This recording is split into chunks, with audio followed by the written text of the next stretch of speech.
Ito ang latest weather update.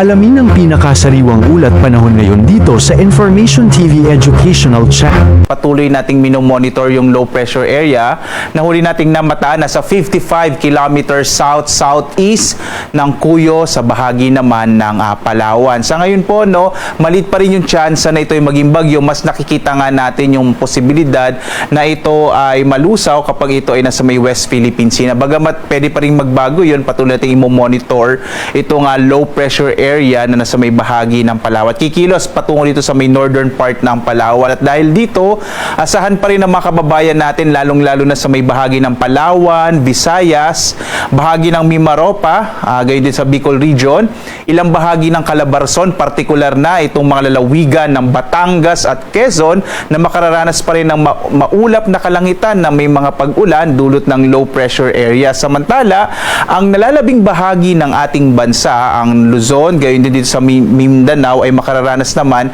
ng mas mainit na panahon, pero posible pa rin yung mga isolated o pulupulong mga pag-ulan, pagkidlat, pagkulog.